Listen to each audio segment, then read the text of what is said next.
الحمدللہ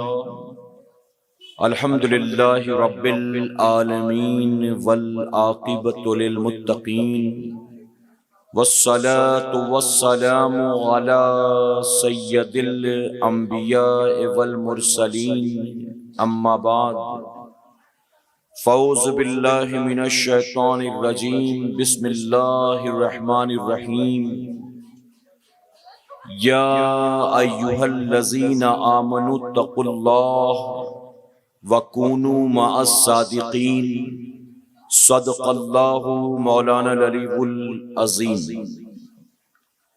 باد توحید کے متوالو، شمع رسالت کے پروانوں، غوث و خواجہ اور رضا کے چاہنے والوں، آئیے سب سے پہلے ہم اور آپ نہایت ہی ادب اور احترام کے ساتھ اپنے اور ساری کائنات کے مرکز عقیدت جناب محمد الرسول اللہ صلی اللہ تعالی علیہ وسلم کی بارگاہ بے کس پناہ میں جس طرح سے میں آپ کو پڑھاؤں، میرے ساتھ مل کر پورا مجمع بآواز بلند ہدیہ غلامی درود و سلام کے انداز میں پیش کر لیں۔ پڑھیں الصلاۃ والسلام علیک یا رسول اللہ، پڑھیں الصلاۃ والسلام علیک یا حبیب اللہ، الصلاۃ والسلام علیک یا نبی اللہ وعلی آلک واصحابک یا نور اللہ صلی اللہ تعالی علیہ وسلم۔ رب کعبہ کی بارگاہ میں دعا ہے، مولا اپنے حبیب صاحب لولاک صلی اللہ تعالی علیہ وسلم کے صدق و طوفیل ہم تمام حاضرین اور سامعین کو تو ماہ محرم الحرام کی برکتوں سے بھرپور مالا مال فرما۔ میرے کریم، اس نئے اسلامی سال کو دنیا بھر کے مسلمانوں کے لیے کامیابی اور سربلندی کے سال میں تبدیل فرما، اور سلطان الہند عطائے رسول غریب نواز کے صدقے ہم ہندوستانی مسلمانوں کو پھر سے ایک بار کھوئی ہوئی عزت اور کھویا ہوا وقار دوبارہ نصیب فرما۔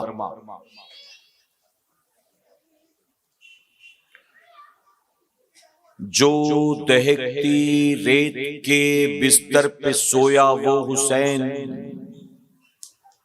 جو دہکتی ریت کے بستر پہ سویا وہ حسین، جس نے اپنے خون سے دنیا کو دھویا وہ حسین، سبحان اللہ۔ جو جوان بیٹے کی میت پہ نہ رویا وہ حسین، اپنا سب کچھ کھو کے پھر بھی کچھ نہ کھویا وہ حسین، مرتبہ اسلام کا جس نے دوبالا کر دیا، مرتبہ اسلام کا جس نے دوبالا کر دیا، خون نے جس کے دو عالم میں اجالا کر دیا۔ اور بہت خوب کہا جناب جوش ملیح آبادی نے، انسان کو بیدار تو ہو لینے دو، انسان کو بیدار تو ہو لینے دو، ہر قوم پکارے گی ہمارے ہیں حسین۔ سبحان اللہ، سبحان اللہ۔ اس شعر پر خاص آپ کی توجہ چاہوں گا، چونکہ جمعہ کا دن ہمارے سامنے سے آج رخصت ہوا۔ آج نماز جمعہ میں نے یہی شعر پڑھا تھا، اور میری پوری تقریر اسی شعر کے ارد گرد تھی۔ ہو سکے تو لائیے دونوں جہاں میزان میں، ہو سکے تو لائیے دونوں جہاں میزان میں نے ایک سجدہ زمین کربلا سے لے لیا۔ سبحان اللہ، سبحان اللہ۔ میرے پیارے آقا علیہ الصلوۃ والتسلیم کے پیارے دیوانوں، سبحان اللہ۔ جماعت مسلمین ینگ بوائز کمیٹی کی جانب سے ذکر شہدائے کرب و بلا کی محفل آج کی شب سانتا کروز گولی بار کی سرزمین پر منعقد کی گئی ہے۔ سبحان اللہ۔ اللہ رب العزت اس کمیٹی کے تمام اراکین کو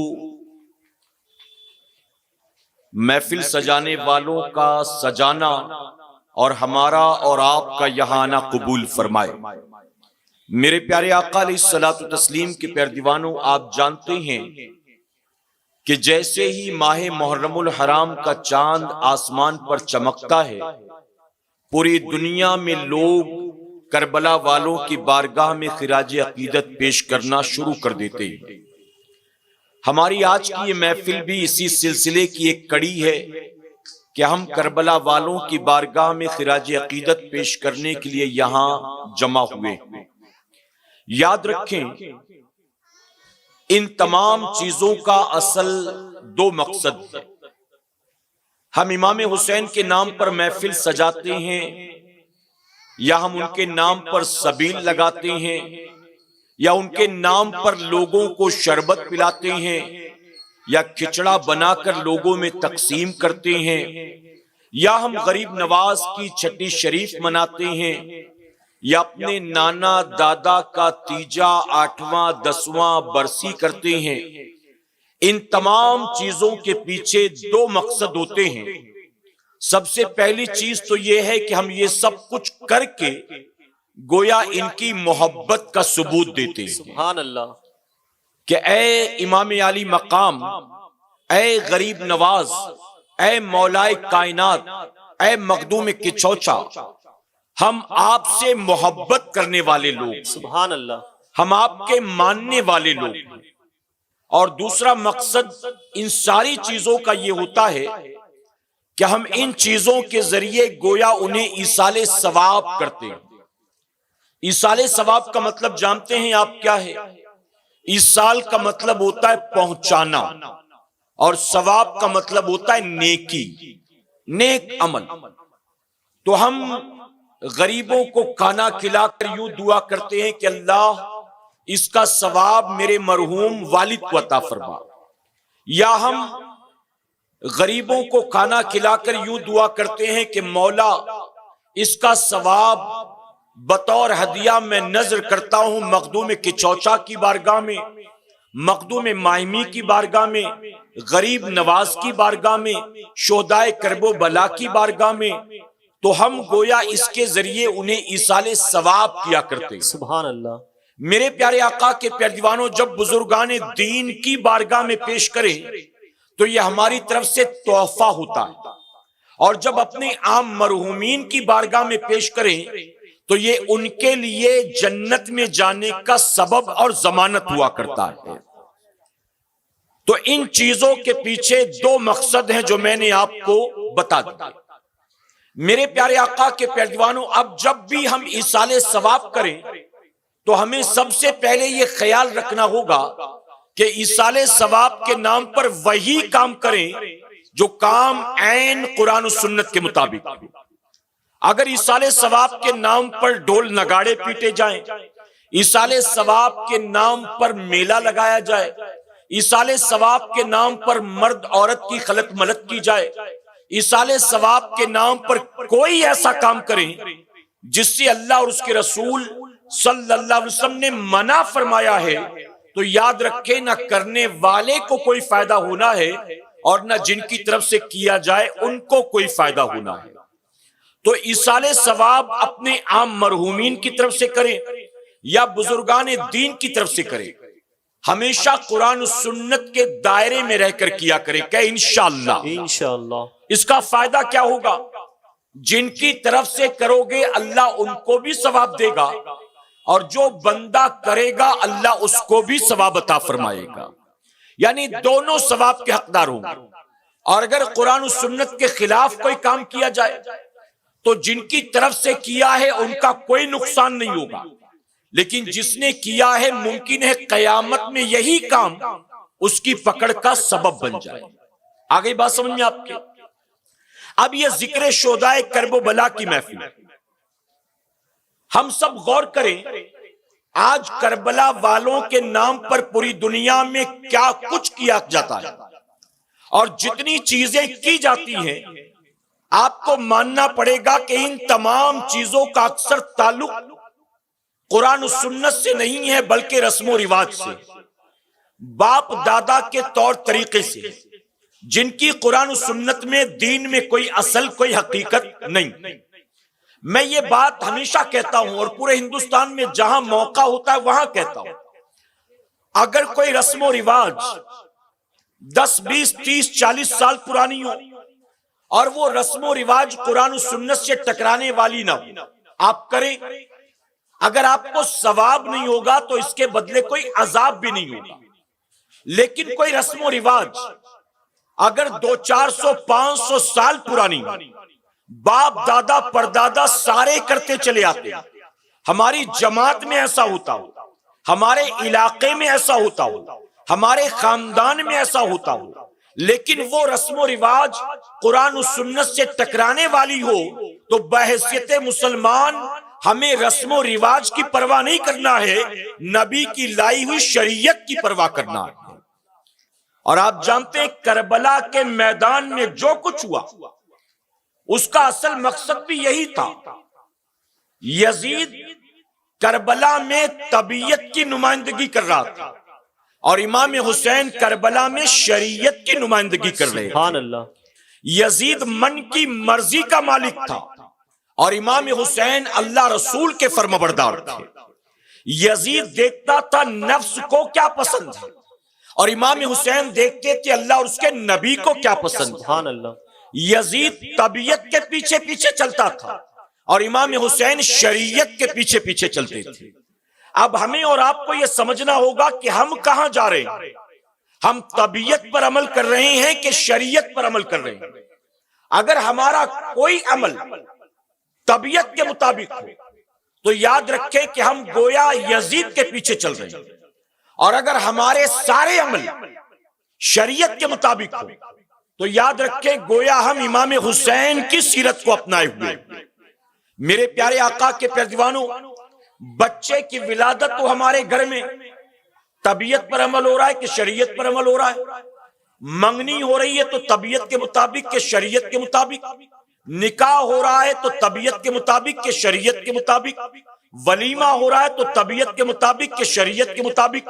بلکہ ہم نے تو یہاں تک دیکھا جب کسی کا انتقال ہو جاتا ہے تو انتقال کے موقع پر جب تدفین کی باری آتی ہے تو بھی شریعت کو کم، طبیعت طور طریقے رسم و رواج کو زیادہ دیکھا جاتا ہے۔ اور حالات یہ ہوتے ہیں کہ قبرستان میں تدفین کی نمائندگی اور طریقہ بتانے والا ایک آدمی نہیں بلکہ سینکڑوں ہوتے، بیسیوں ہوتے۔ پانی یہاں سے ڈالو، پانی وہاں سے ڈالو، مٹی ایسے اٹھاؤ، مٹی ویسے اٹھاؤ، پائتی جانب سے نہیں ڈالنا، پہلے یہاں سے ڈالنا، پہلے بیٹا ڈالے گا پھر بھائی ڈالے گا پھر بھائی ڈالے گا پھر بیٹا۔ عجیب معاملات ہیں۔ ان ساری چیزوں کی شریعت میں کیا اثر؟ میرے پیارے آقا علیہ الصلوۃ والتسلیم کے پیارے دیوانوں، تو بچے کی ولادت سے لے کر موت تک ہمیں اور آپ کو طبیعت کا نہیں بلکہ شریعت کا خیال رکھنا ہے۔ سبحان اللہ۔ رسم و رواج و طور طریقے نہیں بلکہ اللہ رسول کے فرمان کا خیال رکھنا ہے کہ انشاءاللہ۔ اور ان محفلوں کا اصل مقصد بھی یہی تو ہے، ان محفلوں کا اصل مقصد۔ میں آپ سے ایک سوال پوچھتا ہوں، میں نے پہلے بھی ممکن ہے پوچھا ہو آپ کے اس سانتا کروز کی سرزمین پر کسی پروگرام میں، امام حسین کربلا میں جو آئے تھے تو میرے امام کے آنے کا مقصد کیا تھا؟ باطل ذہن، بد عقیدہ یہ کہتا ہے کہ حسین کربلا میں تخت و تاج کے لیے آئے تھے۔ وہ جو عظمت امام علی مقام سے ناشنا، جسے پتہ نہیں ہے کہ اہل بیت کے درجات کتنے بلند، جسے معلوم نہیں ہے کہ امام حسن حسین کا مقام کتنا بلند، سبحان اللہ، وہ ایسی باتیں تو کر سکتا ہے لیکن کوئی مومن اس طرح کی باتیں نہیں کر سکتا، کیونکہ اگر مومن ہوگا تو دل میں نبی کی محبت کے ساتھ نبی کی آل کی بھی محبت ہوگی۔ سبحان اللہ، بے شک۔ اور جب نبی کی آل کی محبت ہوگی تو ظاہر ہے کہ ان کی عظمت بھی جانتا ہوگا، تو وہ اس طرح کی باتیں کرنا تو درکنار سوچ بھی نہیں سکتا۔ بدعقیدہ کہتا ہے کہ حسین کربلا میں تخت و تاج کے لیے آئے تھے، معاذ اللہ، اقتدار کے لیے آئے تھے، خلافت کے لیے آئے تھے۔ میں آپ سے ایک سوال پوچھتا ہوں، آپ کے یہاں بڑے کارخانے ہیں، زری کا بھی ہوگا، سلائی کا بھی ہوگا، چپل جوتے کے کارخانے بھی ہوں گے، طرح طرح کے کاروبار ہوتے چھوٹے موٹے۔ ایک لڑکا کسی سلائی کے کارخانے میں جاتا ہے نوکری کرنے، تو سب سے پہلے اس کو کیا رسپانسبلٹی ہوتی ہے، اس کا کیا کام ہوتا ہے؟ پہنچتے اس کو ماسٹر تو نہیں بنا دیا جاتا ہے۔ جب جائے گا کارخانے میں نوکری کرنے تو پہلے ہیلپر کا کام کرے گا، داغا کاٹے گا، بٹن ٹاکے گا، ورلاک کرا کر لائے گا، کاریگروں کے لیے چائے بول کر آئے گا، سب کو چائے پلائے گا، پھر گلاس جمع کرے گا، پیسہ دے گا، یہی کام کرے گا نا۔ صبح آئے گا، جھاڑو لگائے گا، مٹکے میں پانی بھرے گا، یہ سارے کام اس کے۔ اور وہی لڑکا 6-8 مہینے کے بعد یہ سارے کام کرتے کرتے کرتے پھر کاریگر بن کر مشین پر بیٹھ جاتا ہے۔ پھر سال، 1.5 سال، 2 سال کے بعد وہی جو کل تک ہیلپر تھا ماسٹر بن جاتا ہے، اور پھر ماسٹری کرتا ہے 2-4 سال، پھر اپنا کارخانہ کھول کر بیٹھ جاتا ہے، 6 مشینیں ڈال کر میکنگ پر کام کرتا ہے، اور پھر سال 2 سال کے بعد میں میکنگ کا نہیں بلکہ اپنا بھی مال بنانا شروع کر دیتا ہے۔ یہی پروسیس ہے نا۔ گیرج میں کوئی جاتا ہے تو پہلے کیا کرتا ہے؟ ہیلپر کا کام۔ کوئی کسی دفتر میں لگتا ہے تو کلرک کی نوکری پر، اور پھر کلرک کی نوکری کرتے کرتے ایگزام دیتے دیتے تجربے کی بنیاد پروموشن پا کر اسی کمپنی میں 20 سال کے بعد مینیجر بن گئے۔ اب اپر لیول پر پہنچنے کے بعد، بڑے عہدے پر پہنچنے کے بعد، کیا بتائیے کارخانے کا ماسٹر یہ تمنا کرتا ہے کہ کاش میں ہیلپر ہوتا تو زیادہ بہتر ہوتا؟ کیا بینک کا مینیجر یہ آرزو رکھتا ہے کہ کاش میں کلرک ہوتا تو زیادہ بہتر ہوتا، میں چپراسی بن جاتا، میں سیکیورٹی گارڈ بن جاتا؟ یہ آرزو دنیا میں ہر انسان، کسی بھی مذہب کا ماننے والا ہو، اس کی فطرت میں ترقی ہے، اس کے نیچر میں آگے بڑھنا، جہاں سے شروعات کی زندگی پر وہیں رہنا وہ پسند نہیں کرتا۔ اے سرکار مدینہ کے پیروانوں، یقیناً تخت و تاج و خلافت اور کرسی یہ یزید کے لیے بہت بڑی بات تھی، لیکن امام حسین کے لیے یہ ساری چیزیں کوئی معنی نہیں رکھتی تھی۔ اس کی وجہ کہ یزید اپنے والد جناب امیر معاویہ کے بعد جبرن خلیفہ بن کر بیٹھا تھا، تو اس کا تو ارمان تھا اور اس کی بہت بڑی خواہش پوری ہو گئی تھی، لیکن امام حسین کو تخت و تاج جو خلافت سے کیا محبت ہوتی۔ امام حسین نے تو اسی ماحول میں اپنے بچپن کو گزارا تھا۔ آپ نے اپنے نانا کو دیکھا تھا، صدیق اکبر کی خلافت کا دور دیکھا تھا، عمر فاروق اعظم کی خلافت کا دور دیکھا تھا، عثمان غنی کی خلافت کا دور دیکھا تھا، اپنے بابا مولا علی کی خلافت کا دور دیکھا تھا، اپنے بھائی حسن مجتبی کی خلافت کا دور دیکھا تھا۔ تو امام حسین نے تو سب کچھ اپنی آنکھوں سے دیکھا تھا۔ یزید کے لیے یہ بہت بڑا مقام تھا، امام حسین کے لیے ساری چیزیں کوئی معنی نہیں رکھتی تھی۔ اس کی وجہ کہ امام حسین تو وہ تھے جن کو ان کے نانا نے زمین پر بیٹھے بیٹھے جنتی جوانوں کی سرداری عطا کر دی۔ سبحان اللہ، سبحان اللہ، نعرہ تکبیر، نعرہ رسالت۔ جو جنتی جوانوں کا سردار زمین پر کسی تخت و تاج کی وہ لالچ رکھے گا؟ ارے سوشل ورکر 10 سال 12 سال محنت کر کے کارپوریٹر بن گیا، 2 بار کارپوریٹر کا الیکشن جیتا، اس کے بعد ایم ایل اے بن گیا، 2 بار ایم ایل اے کا الیکشن جیتا، اس کے بعد ایم پی بن گیا۔ اب بتائیے ایم پی بننے کے بعد کہے گا یار کاش میں پھر سے سوشل ورکر بن جاتا، میں پھر سے کارپوریٹر بن جاتا، بلکہ وہ یہ چاہے گا کہ اب مجھے اسٹیٹ گورنمنٹ یا سینٹرل گورنمنٹ میں منسٹر کی پوسٹ مل جائے۔ ہر آدمی ترقی کرنا چاہتا ہے۔ یزید کے لیے یہ بہت بڑی بات تھی کہ وہ خلافت کی کرسی پر جبرن بیٹھ گیا تھا، لیکن امام حسین کے دل میں اس کی کیا تمنا اور لالچ ہوتی۔ یقیناً یہ باتیں وہی کرتے ہیں جنہیں امام حسین کا مقام معلوم نہیں ہے، بلکہ میں تو یہاں تک کہتا ہوں اگر امام حسین کو خلیفہ بننے کی تمنا تھی تو میرے امام کو اپنے بیمار بیٹے عابد بیمار کو لے کر کربلا میں آنے کی ضرورت نہیں تھی، اپنی بیٹی ننھی سکینہ کو لے کر کربلا میں آنے کی ضرورت نہیں تھی، اپنے 6 ماہ کے لگتے جگر کو، اپنی بہن کے چھوٹے چھوٹے بیٹوں کو، اپنی بیوی کو اور بھائیوں کو لے کر کربلا میں آنے کی کوئی ضرورت نہیں تھی۔ اگر تمنا تھی کہ میں بھی امیر المومنین بن جاؤں تو میرے امام اپنی ماں خاتون جنت کی قبر پر چلے جاتے اور کہتے امی دعا کر دیں تاکہ میں امیر المومنین بن جاؤں۔ آپ جانتے ہیں ان کی والدہ کا مقام کتنا بلند ہے۔ ارے خاتون جنت کے درجات کو اللہ نے اتنا بلند کیا کہ خاتون جنت اگر چاند رات میں مصلی پر پیشانی رکھ کر اللہ کی بارگاہ میں یوں عرض کرتی ہیں، اے اللہ کل عید کا دن ہے، کل مدینے کے چھوٹے چھوٹے بچے عید کے جوڑے پہنیں گے، تیرے محبوب کے نواسوں کے پاس کل پہننے کو نیا جوڑا نہیں ہے، اے اللہ کل میرے بیٹے جب پرانے کپڑے پہن کر نکلیں گے تو مدینے کے بچے ان کا مذاق اڑائیں گے، اے اللہ تو ان کے لیے عید کے جوڑوں کا انتظام کر دے۔ ارے مدینے میں اپنے مصلی پر خاتون جنت دعا کرتی ہیں اور دروازے پر دستک ہوتی ہے۔ جب دروازہ کھولا گیا تو پتا چلا تمام فرشتوں کا سردار جبرائیل جنت سے 2 جوڑے لے کر خاتون جنت کے بیٹوں کے لیے حاضر ہو گیا۔ سبحان اللہ، سبحان اللہ۔ ارے امام حسین اس ماں کے بیٹے تھے جن کے گھر حضور اکرم صلی اللہ علیہ وسلم اپنے صحابہ کو لے کر دعوت پر تشریف لاتے۔ گھر میں خاتون جنت جانتی تھی کھانے کو کچھ بھی نہیں تو کھلانے کو کہاں سے آئے گا۔ مولا کائنات بھی جانتے تھے کہ گھر میں ہمارے اپنے کو کھانے کو کچھ نہیں، لیکن خاتون جنت نے کیا کیا، جب مہمان آ کر بیٹھ گئے، امام الانبیاء تشریف فرما ہوئے، دسترخوان لگایا گیا، برتن رکھ دیے گئے، آپ نے مصلی بچھایا، پیشانی سجدے میں رکھی اور کہا اے اللہ تیرے حبیب کو دعوت دینا میرا کام، ان کے کھانے کا انتظام کرنا تیرا کام۔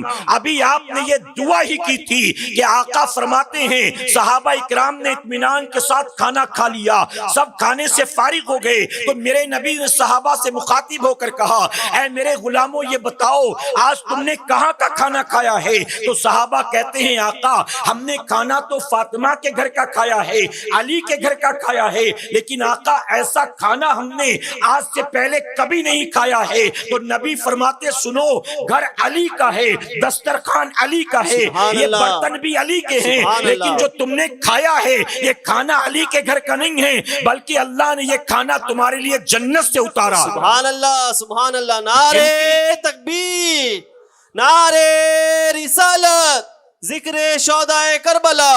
جن کی ماں دعا کرے تو اللہ گھر کے دسترخوان پر جنت کی نعمتیں اتارتا، جن کی ماں دعا کرے تو اللہ ان کے بیٹوں کے لیے عید کے جوڑے بھیج دے۔ کیا بتاؤ وہ ماں دعا کر کے اپنے بیٹے کو خلیفہ نہیں بنا سکتی تھی؟ میرے پیارے آقا کے پیروانوں، لیکن امام حسین کربلا میں خلافت کے لیے نہیں آئے تھے بلکہ ہم خوش عقیدہ سنی مسلمانوں کا یہ عقیدہ ہے امام کربلا کی سرزمین پر اپنے نانا کے دین کی حفاظت کے لیے آئے تھے، کیونکہ یزید اسی دین کی وجہ سے امام حسین کی دشمنی پر آمادہ تھا، اسی دین کی وجہ سے۔ میں آپ سے سوال پوچھتا ہوں، کیا امام حسین اس لیے آئے تھے تاکہ قیامت تک ہر گلی کوچے میں تمام دنیا کے کونے کونے میں میرے نام پر محفلیں سجائی جائیں؟ کیا اس لیے امام آئے تھے؟ میرے نام پر چندے وصولے جائیں، میرے نام پر ہر گلی میں سبیل لگائی جائے، میرے نام پر 25، 51، 111 کھچڑے کی ڈیگے بنائے کمیٹی والے، میرے نام پر ہر رات نیازیں تقسیم کی جائیں، میرے نام پر نعرے لگائے جائیں، میرے نام پر علم بٹھایا جائے، میرے نام پر تعزیہ اٹھایا جائے، میرے نام پر ڈول نگاڑا پیٹا جائے، میرے نام پر میلے اور غبارے خریدے جائیں؟ کیا امام حسین کربلا میں اس لیے آئے تھے؟ اے سرکار مدینہ کے پیروانوں، یہ جتنی چیزیں میں نے گنائی ہیں یہ ساری چیزیں آج ہم کر رہے ہیں، لیکن یقین جانیں ہم جو چھوڑے بیٹھے ہیں امام کربلا میں اس کے لیے آئے تھے، اور ہم نے جو پکڑ رکھا ہے امام کربلا میں اس کے لیے نہیں آئے تھے، نہ اپنے نام کے لیے آئے تھے، نہ نظر و نیاز کے لیے آئے تھے، نہ آپ کھچڑے اور شربت کے لیے آئے تھے، نہ آپ تعزیہ اور علم کے لیے آئے تھے، نہ آپ ڈھول اور نگاڑے کے لیے آئے تھے، نہ آپ میلے کے لیے آئے تھے۔ ہم یہ ساری چیزیں تو کر رہے ہیں، لیکن امام جس کام کے لیے کربلا میں آئے تھے ہم نے اس کو پہلے ہی فراموش کر دیا۔ میں ایک سوال اکثر پوچھتا ہوں، آپ کے اس سانتا کروز کی سرزمین پر انٹر کریں گے وہاں سے لے کر آخر تک ذکر حسین کی کئی محفلیں تھیں. بتائیے ہے نا. آپ اس کے علاوہ باندرا چلے جائیں، گوانڈی چلے جائیں، کرلا چلے جائیں، ممرا چلے جائیں، بھیونڈی چلے جائیں، جوگیشوری چلے جائیں، پورے بامبے میں ذکر حسین کی کتنی محفلیں سجی تھی. ایک ایک محفل کرنے والوں سے پوچھو کہ آپ کی محفل کا بجٹ کتنا. اس سال تو میں ایک جگہ گیا تھا، بارش کی وجہ سے انہوں نے پورا ٹینٹ لگایا تھا اور انہوں نے کہا کہ حضرت بارش کی وجہ سے اس سال ہم کو صرف ڈیکوریٹر کو 2 لاکھ روپے دینا پڑا. میں نے کہا 2 لاکھ 10-12 دن کے ٹینٹ کے؟ انہوں نے کہا نہیں، اس میں اسٹیج بھی ہے، اس میں ساؤنڈ بھی ہے، اس میں لائٹ بھی ہے، اس میں یہ ساری چیزیں. تو 2 لاکھ روپے صرف ایک اسٹیج کے. پھر روزانہ جو نیاز بڑھتی ہے اس کا کیا؟ جو روزانہ آ کر تقریر کرتے ان کا کیا؟ آپ کیلکولیشن کریں، اگر ایک پروگرام میں منیمم 1 لاکھ روپیہ بھی پکڑ لیں تو پورے ہندوستان میں کتنی محفلیں ہوتی ہیں. جبکہ ہمارے یہاں کئی مقررین ایسے ہیں جو صرف 10 روزہ تقریر کے 1.25 لاکھ 1.5-2 لاکھ روپے لیتے ہیں. ایسے لوگ بھی ہیں. میرے پیارے آقا کے پیروانوں میں منیمم کہہ رہا ہوں، اگر 1 لاکھ روپیہ ایک محفل کا پکڑ لیں تو آپ کو ماننا پڑے گا 1 محرم سے لے کر 11-12 محرم الحرام تک ان محفلوں میں نیازوں میں کتنے لاکھوں خرچ ہوتے ہیں امت مسلمہ کے. پھر تعزیے کا الگ حساب کتاب ہے، میلے کا الگ حساب کتاب ہے، علم کا الگ حساب کتاب ہے، ڈھول نگاڑے کا الگ حساب کتاب ہے، پھر کھچڑے کا الگ حساب کتاب ہے، شربت کا الگ حساب کتاب ہے. یہ پورا کیلکولیشن تو آپ کو پتا چلے گا 1 محرم سے لے کر 11-12 محرم تک امت مسلمہ کے کروڑوں روپے کربلا والوں کے نام پر خرچ کر دیے جاتے ہیں. اب ان کروڑوں روپے کو خرچ کرنے کے بعد اپنی مسجدوں کا رخ کر کے دیکھیں نماز فجر میں، اپنی مسجدوں کا رخ کر کے دیکھیں نماز ظہر میں، اپنی مسجدوں کا رخ کر کے دیکھیں نماز عشاء میں، تو آپ کو پتا چلے گا کہ 1 محرم سے پہلے مسجد میں نمازیوں کا جو حال تھا اب 10-11-12 محرم کے بعد بھی مسجد میں وہی حال. قوم کے کروڑوں روپے خرچ کرنے کے بعد کیا مسجد میں نمازیوں کا اضافہ ہوا؟ ہم نے نان کھٹائی کے علاوہ پایا کیا؟ ہم نے 1-2 پلیٹ کھچڑے کے علاوہ پایا کیا؟ ہم نے 2-4 گلاس شربت کے علاوہ پایا کیا؟ ہم نے پایا کیا؟ تو ہم نے گویا کربلا والوں کے نام پر چند رسمیں تھی جس پر عمل کر لیا، لیکن جو اصل پیغام تھا، جو اصل مشن تھا کربلا کا، ہم نے اس کو فراموش کر دیا. غلط تو نہیں کہہ رہا ہوں میں. آپ جانتے 10 محرم کی تاریخ عاشورہ کا دن کربلا کے میدان میں صبح سے جنگ جاری تھی. دن جمعہ کا تھا. جو لوگ کربلا میں نہیں تھے وہ جمعہ کی تیاری کر رہے تھے، اور کربلا والوں کا حال ایسا تھا کہ ان کے پاس نہ پینے کو پانی، نہ غسل و وضو کے لیے پانی. یزیدیوں نے پہرے لگا دیے تھے. آپ جانتے جب نماز ظہر کا وقت ہوا، امام حسین نے اپنے ایک قاصد کو بھیجا، اپنے ایک رفیق کو کہا جاؤ یزیدیوں سے کہہ دو کہ تھوڑی دیر کے لیے تیر چلانا بند کر دیں، تھوڑی دیر کے لیے تلوار کو روک دیں، ہمیں اتنی مہلت دے دیں کہ ہم ظہر کی نماز ادا کر لیں. جب امام حسین نے یہ میسج بھجوایا تو جانتے ہو یزیدیوں نے کیا کہا؟ یزیدیوں نے کہا حسین کو جان بچانے کا بڑا اچھا بہانہ سوجا ہے. حسین یہ جانتے ہیں کہ نماز کے نام پر ہم جنگ کو روک دیں گے. جاؤ جا کر حسین سے کہہ دو اگر نماز پڑھنے کا اتنا ہی شوق ہے تو پڑھو، لیکن شرط یہ ہے کہ نماز پڑھنے سے پہلے تمہیں یزید کی بیعت کرنی پڑے گی. اگر یزید کی بیعت کر لو گے تو ہم پڑھنے دیں گے، اور اگر یزید کی بیعت نہیں کرو گے تو ہم نماز نہیں دیکھیں گے. ہم سجدے میں آپ کے سر کو تن سے جدا کر دیں گے، یعنی حالت نماز میں بھی گردنیں کاٹیں گے. امام حسین کے قاصد نے آ کر کہا وہ نہیں مان رہے، وہ جنگ روکنے کو تیار نہیں، بلکہ دھمکی دے رہے ہیں اگر بن بیعت کیے نماز پڑھ لی تو سر کاٹ دیں گے. امام حسین نے کہا جاؤ جا کر یزیدیوں سے کہہ دو ہمیں دھمکیاں دینا بند کر دیں. اگر وہ ڈراتے ہیں کہ نماز کی حالت میں ہمارے سروں کو کاٹیں گے، ارے یزید سے بیعت کرنا ہوتا، میں مدینے میں تھا بیعت کر لیتا، میں مکے میں تھا بیعت کر لیتا، میں جب نکلا کربلا پہنچا بیعت کر لیتا، جب پانی بند کیا گیا میں بیعت کر لیتا، جب حور کو شہید کیا گیا میں بیعت کر لیتا، عباس کے بازو کٹے میں بیعت کر لیتا، جب میرا بیٹا شہید ہوا میں بیعت کر لیتا۔ ارے یزید سے بیعت کرنی ہوتی، اب تک کب کا میں بیعت کر لیتا، میں بیعت کرنے کو تیار نہیں ہوں۔ اور یزیدیوں سے کہہ دو ہمیں دھمکیاں دینا بند کر دے، نہ یزید کی بیعت کروں گا اور نہ ایک وقت کی نماز قضا کروں گا۔ امام حسین نے کہا جاؤ جا کر ان کو میرا پیغام سنا دو۔ حسین جان پر کھیلنا تو گوارا کر سکتا ہے، ایک وقت کی نماز کو جان بوجھ کر قضا کرنا گوارا نہیں کر سکتا ہے۔ یزیدیوں سے کہہ دو اگر وہ حالت سجدہ میں سر کاٹنے پر آمادہ ہیں تو حسین بھی سجدے میں سر کٹانے پر آمادہ ہے۔ سبحان اللہ، نعرے تکبیر، نعرے رسالت، ذکر شہدائے کربلا۔ آپ علماء سے پوچھیں، آپ کسی مفتی سے جا کر پوچھیں کہ کربلا کے جو حالات تھے، ان حالات میں اگر امام حسین نماز چھوڑ دیتے تو کوئی گناہ ہوتا؟ تو جواب ملے گا کہ ان حالات میں جان بچانا فرض ہے۔ اگر آپ نماز قضا کرتے، چھوڑ دیتے، بعد میں پڑھ سکتے تھے، لیکن جان بچانا فرض ہو گیا۔ یہاں تک کہ اگر آپ نماز کے لیے مصلی پر کھڑے، سانپ آ گیا، بچھو آ گیا، یا کوئی ایسی چیز جس سے جان کا خطرہ ہو، آپ نماز پڑھ رہے ہیں، گھر میں آگ لگ گئی، اب اگر آپ کہیں گے 2 رکعت پڑھ لیا، 2 باقی ہے، چلو وہ بھی پڑھ لوں، تب تک پورا گھر آگ میں جل رہا ہوگا، آپ بھی اندر پھنس جائیں گے۔ تو جان بچانا فرض ہے ایسی صورت میں، اور صرف اپنے لیے نہیں۔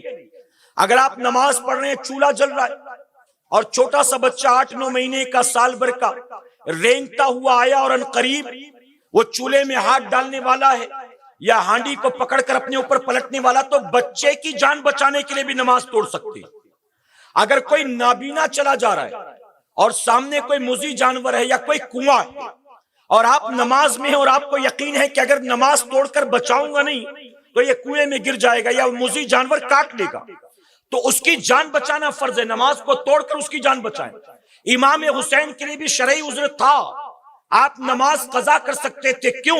اس کی وجہ یہ ہے کہ امام حسین جانتے تھے یہ 22,000 تلواریں کسی اور کی نہیں، میری خون کی پیاسی ہیں، اور جب انہوں نے ایک ایک کر کے میرے چھوٹے چھوٹے بچوں کو نہیں چھوڑا، بھتیجوں بھانجوں کو نہیں چھوڑا، 6 مہینے کے لگتے جگر علی اصغر کو نہیں چھوڑا، اب یہ مجھے کہاں چھوڑنے والے ہیں؟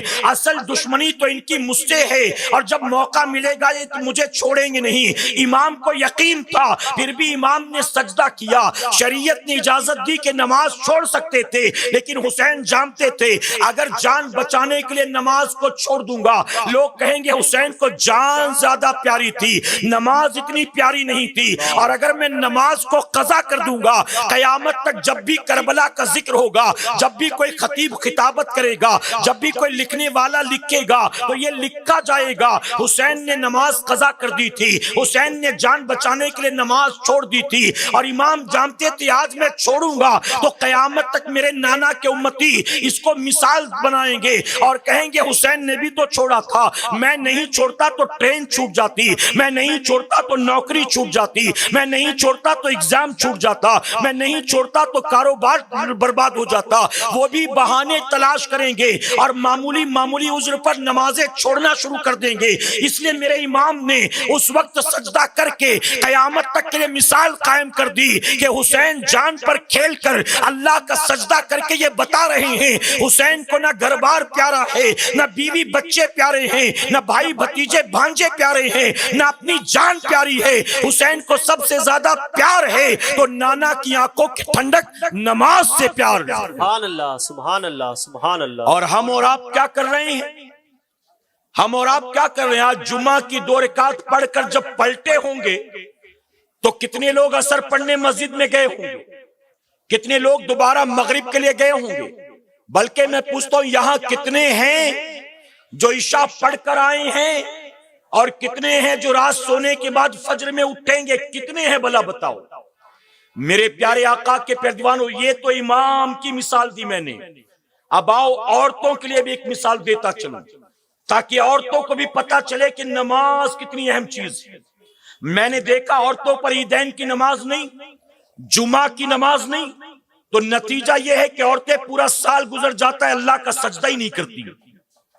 وہ دعا تعویذ کے لیے، بیٹی کے اچھے رشتے کے لیے، اولاد کی نوکری کے لیے، شوہر کی روزی میں برکت کے لیے یہاں وہاں ڈھونگیوں کے پاس جا کر، مکاروں کے پاس جا کر دعا تعویذ کرانے کو تیار ہے، لیکن اللہ کا سجدہ کرنے کو تیار نہیں ہے۔ آؤ میں تمہیں بتاؤں اللہ کا سجدہ عورتوں نے کس طرح سے کیا۔ امام زین العابدین امام حسین کے آخری بیٹے جو کربلا میں زندہ رہے، امام زین العابدین بیان کرتے ہیں جب ہم مدینے سے چلے تھے تو اس سفر میں میری پھوپھی زینب بھی ہمارے ساتھ تھی۔ ہم جب مکے پہنچے تو پھوپھی زینب وہاں بھی ہمارے ساتھ تھی۔ وہاں سے کوفے کے لیے نکلے لیکن ہمیں ڈائیورٹ کر کے کربلا میں لایا گیا، پھوپھی زینب ہمارے ساتھ وہاں بھی تھی۔ کربلا میں 7 تاریخ کو پانی بند ہوا، 8 تاریخ کو 9 تاریخ کو ہم بھوکے پیاسے، پھوپھی زینب ہمارے ساتھ تھی۔ امام زین العابدین بیان کرتے میں دیکھ کر حیران تھا، اس پورے سفر میں کربلا کے تپتے صحرا میں 3 دن کی بھوک اور پیاس کے باوجود میری پھوپھی زینب نے کسی رات تہجد کو قضا نہیں کیا، کسی رات تہجد قضا نہیں کی۔ آگے بیان کرتے ہیں جب 11 محرم کی رات آتی، یعنی 10 کا دن گزرا، 11 کی رات آئی، دن بھر جنگ جاری رہی، ایک ایک کر کے امام عالی مقام کی آل کو، ان کے بیٹوں بھتیجوں بھانجوں کو، ان کے رفقا مریدوں کو شہید کیا گیا۔ مغرب کے بعد 11 تاریخ لگی، امام زین العابدین بیان کرتے میں حیران تھا۔ وہ رات آتی ہے کہ جس رات ہمارے خیمے کے آس پاس ہمارے اپنوں کی لاشیں بکھری پڑی تھی، کہیں ہمارا بھائی، کہیں ہمارا عاشق، ہمارا غلام، کہیں ہمارے والد، کہیں ہمارا کزن، کہتے کہ کسی کا تن، کسی کا سر تن سے جدا، کسی کے پیر تن سے جدا، کسی کے ہاتھ تن سے جدا، کسی کے جسم کے 2-4 ٹکڑے، کسی کے جسم کو گوڑوں سے روندا گیا تھا۔ کہتے خیمے کے آس پاس سب کی لاشیں بکھری تھی، اور انہی لاشوں میں میری پھوپھی زینب کے 2 چھوٹے چھوٹے بچے، ایک کی عمر تقریباً 11 یا 13 سال کی تھی، ایک کی عمر تقریباً 7 یا 9 سال کی تھی، مختلف روایتیں ملتی ہیں لیکن پھر بھی دونوں بچے ہی تو تھے۔ آپ بیان کرتے کہ انہی لاشوں میں میری پھوپھی زینب کے 2 بچوں کی لاشیں بھی تھی، لیکن میں دیکھ کر حیران تھا۔ اس رات بھی میری پھوپھی زینب اٹھتی ہے اور پابندی کے ساتھ تہجد کی نماز ادا کرتی ہے۔ آپ ذرا سوچیں، جو گھر کی لاشوں کی موجودگی میں اللہ کا سجدہ نہ چھوڑے، میں فرائض کی بات نہیں کر رہا، سنت کی بات نہیں، نفل کی بات کرتا ہوں۔ اگر کوئی بندہ زندگی بھر تہجد نہ پڑھے، اللہ قیامت میں پکڑ نہیں فرمائے گا۔ لیکن تہجد بھی قضا نہیں، ذرا سوچیں، ارے کربلا میں جن کی تہجد قضا نہ ہو، کیا زندگی میں کبھی ان کی فرض قضا ہوئی ہوگی؟ لیکن آج ہمارا اور آپ کا حال کیا ہے؟ ہم سب کچھ کریں گے لیکن سجدوں کی پابندی نہیں کریں گے۔ بتائیے یہ حال ہے کہ نہیں؟ ہمیں اور آپ کو چاہیے ہم محض رسم و رواج کے پیچھے نہ چلیں، جو شروع سے چلا آ رہا ہے اس طور طریقے کو ہی نہ فالو کریں، بلکہ کربلا میں امام حسین نے جو ہمیں پیغام دیا اس پیغام کو اپنانے کی کوشش کریں۔ کہیں انشاءاللہ ایک مرتبہ درود شریف پڑھ لیں آپ۔ اللہ رب محمد صلی اللہ علیہ وسلم نحن عباد محمد صلی اللہ علیہ وسلم۔ میرے پیارے آقا علیہ الصلوۃ والتسلیم کے پیارے دیوانوں، تمام تاریخ نگار اپنی کتابوں میں لکھتے ہیں جب فجر کی اذان ہوتی، توجہ ہے نا آپ کی، جب فجر کی اذان ہوتی تو یزید اپنے محل کے بستر پر شراب کے نشے میں دھت پڑا رہتا تھا، اور امام حسین اپنے گھر سے نکل کر مسجد میں جا کر اللہ کا سجدہ کیا کرتے تھے۔ اب ہم اپنے گریبان میں جھانک کر دیکھیں ہم کہاں ہیں؟ کھچڑے تو ہم نے کھائے ہوں گے، نعرے بھی لگائے ہوں گے، ہر رات محفل اٹینڈ کر کے ہم نے نیاز بھی لی ہوگی، کربلا والوں کے تذکرے بھی 1 تاریخ سے لے کر 11-12 تاریخ تک سنے ہوں گے، لیکن کیا ہم نے یہ نہیں سمجھا، ہم نے یہ نہیں سیکھا، ارے فجر میں روزانہ پیر پسارے سونا یزید پلید کا کام ہے، اور ہر صبح اٹھ کر اللہ کا سجدہ کرنا امام حسین کا کام ہے۔ سبحان اللہ۔ میں ایک سوال پوچھتا ہوں، مجھے آپ بتائیں، آپ یزید کو امام کہتے ہیں کہ حسین کو امام کہتے ہیں؟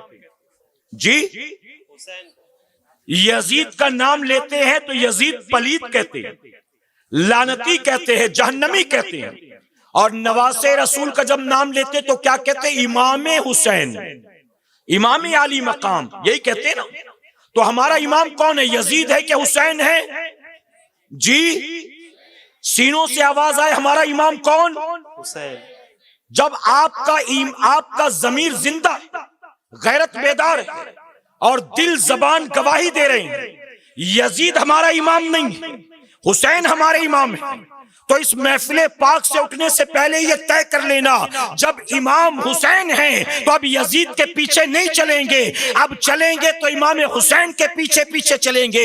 جتنی برائیاں یزید پلید میں تھی، اپنی زندگیوں سے وہ ساری برائیاں نکالیں گے، اور جتنی خوبیاں امام حسین میں تھی وہ ساری خوبیاں اپنی اندر پیدا کریں گے۔ وہ حسین تھے، ہم غلام حسین بنیں گے انشاءاللہ، ہم امام حسین کے نقش قدم پر چلیں گے، ان کی سیرت کو اپنائیں گے، ان کے طریقے کے مطابق جیئیں گے۔ اور پھر میں ذمہ داری سے کہتا ہوں، اگر ان 2-4 چیزوں کو ہم نے اپنی زندگی میں اپنا لیا تو قیامت میں ہمیں نعرہ لگانے کی ضرورت نہیں ہے، قیامت میں ہمیں نام لینے کی ضرورت نہیں ہے، قیامت میں کوئی آئی ڈی کارڈ گلے میں لٹکانے کی ضرورت نہیں ہے۔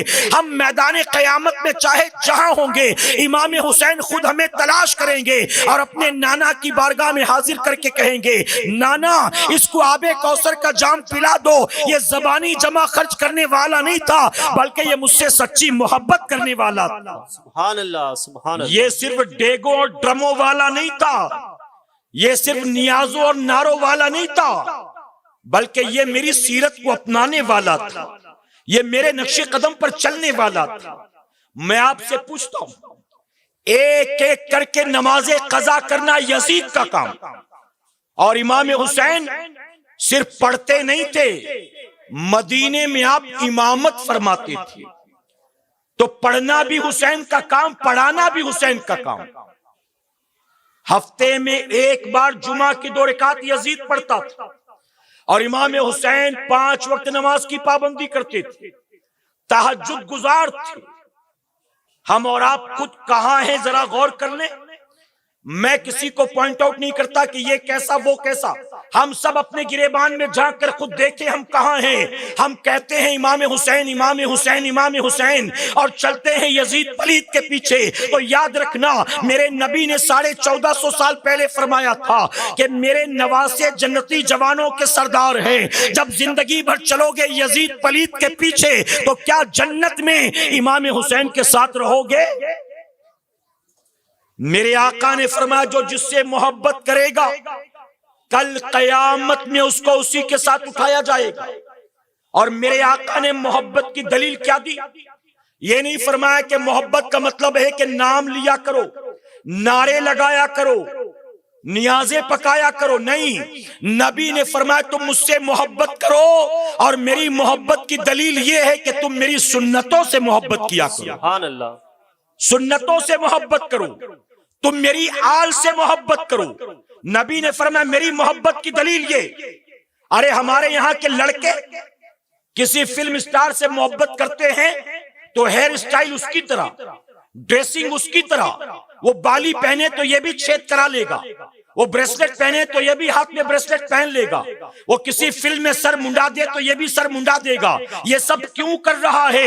تو کہے گا کیونکہ میں اس کا فین ہوں، میں اس سے محبت کرتا ہوں۔ ارے یہ تو معمولی انسان کی عقلیں بھی کہتی ہیں، جس سے محبت کی جاتی ہے پھر کوئی کام اپنے محبوب کی مخالفت والا نہیں کیا جاتا ہے۔ جس سے محبت ہوتی ہے طریقہ اس کا اپنایا جاتا ہے، سیرت اس کی اپنائی جاتی ہے، کیریکٹر اس کا اپنایا جاتا ہے، لائف سٹائل اس کی اپنائی جاتی ہے، شب و روز اس کے اپنائے جاتے ہیں۔ ہم صبح سے شام تک وہ سارے کام کریں جو کام امام حسین کا دشمن یزید پلید کرتا تھا، اور ایک محرم سے لے کر 11-12 تک ہم صرف نیازیں کھا لیں، ہم صرف نعرے لگا لیں، ہم صرف نعتیں سن لیں اور ہم سمجھیں کہ ہم حسینی بن گئے۔ اتنا سستا سودا نہیں ہے۔ اگر امام حسین سے پیار ہے تو یہ طے کر لو، اب جیئیں گے غلام حسین بن کر اور مریں گے غلام حسین بن کر۔ سبحان اللہ، نعرہ تکبیر، نعرہ رسالت۔